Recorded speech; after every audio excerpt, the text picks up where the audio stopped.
Welcome, everybody, to another one of our game recaps. These will be for the games on November 5th. First one was the Germany game. The Chiefs defeated the Dolphins 21-14. Tua was 21-34, 193 yards, a touchdown, 0 interceptions. This is obviously super disappointing. 2 carries for 7 yards as well. Tua is becoming very matchup heavy. If he's playing a good defense, don't expect 20 points. He's going to get you about 15 or so. So if you have somebody that you can play when Tua is playing these really good teams, you could go with that. I still understand Tua as like a middle of the road, every single week sort of play, because when he does play these weak defenses, he's going to go absolutely off and you're going to have to play him. But against defenses like the Chiefs, if you have another alternative, like add Kyler Murray if he's still available on your wire, because that could be somebody who could help you out. We'll see how C.J. Stroud continues to develop after he played on Sunday.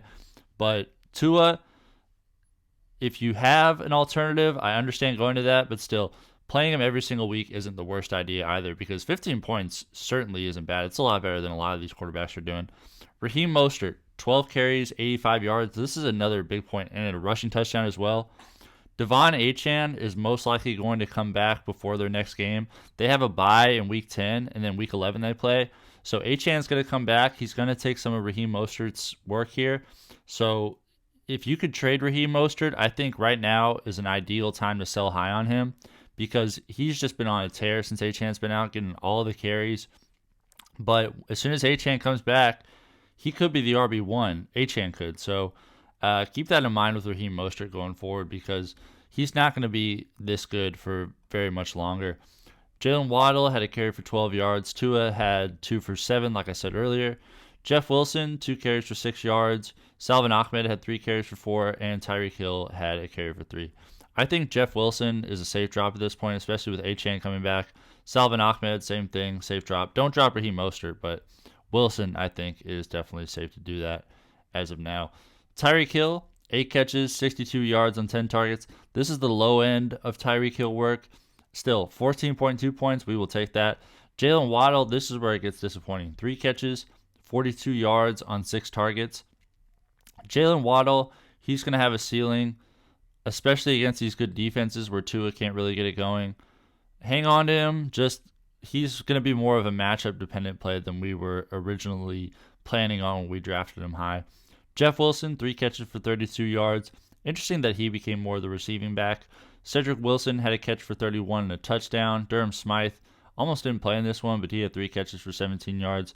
Salvon Ahmed had 2 catches for 8. Alec Ingold, the fullback, had a catch for 1, and Raheem Mostert did not haul in his only target. So, interesting, Jeff Wilson. We'll have to watch that to see if he continues this receiving back role, but as soon as Achane comes back, it would just make more sense to have Achane more involved in the passing game. So, I wouldn't read much or too much into Jeff Wilson's passing game usage here. For the Chiefs, Patrick Mahomes was 20-30, 185 yards, 2 touchdowns, and no interceptions. He also had 6 carries for 24 yards. Clearly, it's been disappointing because he hasn't been getting that QB1 production that we thought going into draft season. I think that's going to be reserved for Josh Allen and Jalen Hurts moving forward. But having said that, having Patrick Mahomes as your quarterback and playing him every week is still really good. You're not going to get QB1, but top 5 is absolutely in the cards. So keep playing him. Don't get too down just because he isn't the best of the best.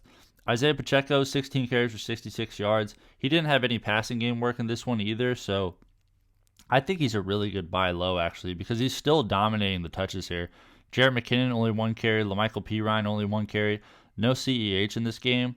He is the workhorse in this backfield. When they run the ball, it is going through Isiah Pacheco, so buy low if you can. If there's somebody just looking at fantasy points in your league, 6.6 isn't going to get it done, so go trade for him if at all possible. Noah Gray led the team in receiving. Really weird stuff here from the Chiefs receivers. 3 catches, 34 yards for Gray. Skyy Moore was right behind him, 2 catches for 33. Just super evenly distributed here. Jerick McKinnon, 2 catches for 22 and a touchdown. Marquez Valdes-Scantling also had 2 catches for 22. Kadarius Toney had a catch for 18. Rashee Rice, just the 2 catches for 17 and a touchdown. The touchdown saved him here. Only 2 targets. That's disappointing. This passing game, Travis Kelce is going to be the main target. We know that for sure. Rashee Rice is right after that. I just wouldn't lock Rashee Rice into a starting spot on your team necessarily.